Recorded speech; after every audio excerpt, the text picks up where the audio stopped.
വിശ്രമിക്കാൻ നമുക്ക് നേരമില്ല. നമ്മൾ ഓടിക്കൊണ്ടിരിക്കുക, ചലിച്ചുകൊണ്ടിരിക്കുക, മനസ്സ് പുതിയത് അന്വേഷിച്ചു കൊണ്ടിരിക്കുക, പുതിയ ബന്ധങ്ങൾ ഉണ്ടാക്കിക്കൊണ്ടിരിക്കുക, ആരോടൊന്നും സംസാരിച്ചു കൊണ്ടിരിക്കുക, എന്തെങ്കിലും പാട്ട് പുതിയത് കേട്ടുകൊണ്ടിരിക്കുക. ആ പാട്ട് പഴയ പാട്ട് മാത്രമേ നല്ലതുള്ളൂ എന്ന് പറയുന്ന തന്ത വൈവാകരുത്. പുതിയ പാട്ടിൽ നല്ല വരികളുണ്ട്, നല്ല വരികളുള്ള പാട്ടുകളുണ്ട്. ആധുനിക കവിത പഠിക്കണം. പണ്ടത്തെ കവിത അർത്ഥം മനസ്സിലാവണമെങ്കിൽ കുറച്ച് പ്രയാസമുണ്ട്, ആരുടെയെങ്കിലും സഹായം വേണം. ഇപ്പൊ സിമ്പിളാ. ഞാനിപ്പോ രാവിലെ വരുമ്പോ ഒരു കവിത വായിച്ചു, വലിയ കടുകശ്ശേരിന്റെ ഒരു കവിത. ആ കവിത ഇങ്ങനെയാണ്: അമ്മക്കിളി കുഞ്ഞിക്കിളിയോട് ചോദിച്ചു, അമ്മേ, നമ്മളും മനുഷ്യരും തമ്മിൽ എന്താണ് വ്യത്യാസം? അമ്മക്കിളി പറഞ്ഞു, മോളെ, നമ്മൾ കിളികൾ ഉറങ്ങുമ്പോഴും കിളികളാണ്, ഉണർന്നാലും കിളികളാണ്.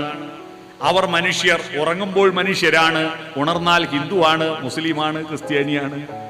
ഇത് മനസ്സിലാവാത്ത ആരും ഉണ്ടാവും? മലയാളം അറിയുന്ന എല്ലാവർക്കും മനസ്സിലാവില്ലേ? എത്ര മനോഹരമായ അർത്ഥമാണതിൽ.